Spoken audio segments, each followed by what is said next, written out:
Hai, hari ini kita akan mulai lagi dengan neuroscience. Mengapa kesuksesan tergantung dalam neuroscience? Karena dengan mengetahui bagaimana otak kita bekerja, dengan mengetahui bagaimana kita bisa mengendalikan hal-hal di dalam otak kita akan lebih mudah untuk meraih apapun yang kita inginkan. Karena jika Anda tahu bahwa semua kebiasaan, apa yang kita percayai, apa yang kita nilai, semua terekam di dalam otak kita. Hari ini kita akan membahas mengenai amigdala. Kemarin, jika Anda telah mengikuti video yang saya berikan kemarin, Anda tentu tahu bahwa amigdala adalah bagian dari otak tengah. Amigdala ini berfungsi sebagai alarm yang memberitahu diri kita, yang memberitahu otak bila diri kita terancam bahaya. Ribuan tahun yang lalu saat nenek moyang kita masih tinggal di hutan, yang otomatis bahaya selalu mengancam, jika ada binatang atau makhluk lain yang mendekat, itu secara otomatis amigdala akan terpicu. Amigdala yang terpicu ini akan membuat nenek moyang kita waspada. Dia akan melihat sekelilingnya apakah ada bahaya yang mengancam kehidupan. Respon yang ditimbulkan dengan terpicunya amigdala ada dua, yaitu lari atau lawan. Baik keputusan yang diambil lari atau lawan, pada saat itulah amigdala akan memicu stres di dalam tubuh kita. Hormon yang keluar pada saat stres adalah hormon kortisol. Semakin banyak hormon kortisol yang keluar, semakin stres seseorang. Nah, pada zaman modern ini, otomatis kita tidak banyak menemui singa atau gajah atau ular di jalan. Namun, amigdala tetap mempunyai fungsi untuk memberitahu kita bila ada bahaya. Apa sih bahaya yang kita temui di zaman modern ini? Apa bahaya yang akan memicu sistem proteksi diri kita? Contohnya adalah, mungkin saat kita sedang mengemudi mobil, tiba-tiba ada motor yang menyerempet. Saat itu otomatis amigdala terpicu. Pada saat amigdala terpicu, hormon kortisol akan keluar. Tubuh akan meresponnya sebagai stres. Jantung akan berdetak kencang. Paru-paru akan bernafas cukup cepat. Dan kegiatan stres itu akan menghabiskan energi.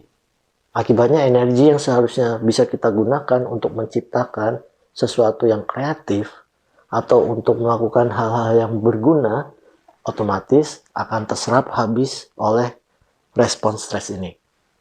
Atau misalnya kita sedang melakukan diskusi, tiba-tiba ada seorang rekan atau mungkin lawan bicara kita mengeluarkan kritik tajam. Saat itu pula amigdala kita terpicu. Hormon stres akan keluar. Kortisol akan mengalir di dalam tubuh. Seluruh energi saat itu akan digunakan untuk lari atau melawan. Nah, selain menimbulkan respon stres, ternyata pada saat amigdala terangsang, saat itulah otak bagian tengah akan aktif. Akibatnya adalah prefrontal cortex akan shutdown. Seperti Anda tahu, prefrontal cortex adalah bagian dari otak kita yang berfungsi untuk melakukan analisa, yang berfungsi untuk memutuskan sesuatu. Bayangkan, jika pada saat sedang berdiskusi, Anda merasa terancam, baik entah oleh kritikan atau perbedaan pendapat, yang pada saat itu amigdala terpicu, maka saat itu juga prefrontal cortex Anda akan padam. Akibatnya Anda tidak akan bisa berpikir jernih, tidak bisa memutuskan dengan baik. Itulah bahayanya jika amigdala kita terlalu aktif. Nah, bagaimana caranya agar amigdala kita tidak terpicu secara sembarangan? Bagaimana caranya agar amigdala benar-benar hanya bekerja saat kita benar-benar terancam bahaya? Ternyata ada caranya. Cara yang sangat efisien agar amigdala kita tidak terpicu sembarangan. Caranya adalah sangat mudah. Kita menarik napas panjang, kemudian mengembuskannya lewat mulut. dengan perlahan.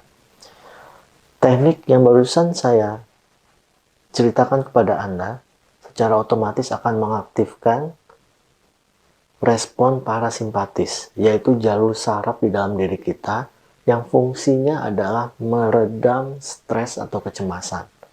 Jika Anda sering melakukan latihan ini setiap hari, menarik napas panjang, kemudian mengeluarkannya dengan perlahan dari mulut, maka secara otomatis amigdala Anda tidak akan mudah terangsang atau terpicu oleh berbagai hal yang tidak semestinya membuat Anda marah atau cemas atau takut. Nah, setelah mengetahui mengenai bagaimana mengendalikan amigdala ini, Anda tentu akan lebih mudah dalam menjalankan kegiatan Anda sehari-hari. Anda akan lebih mudah mengontrol pikiran dan hidup Anda. Terima kasih.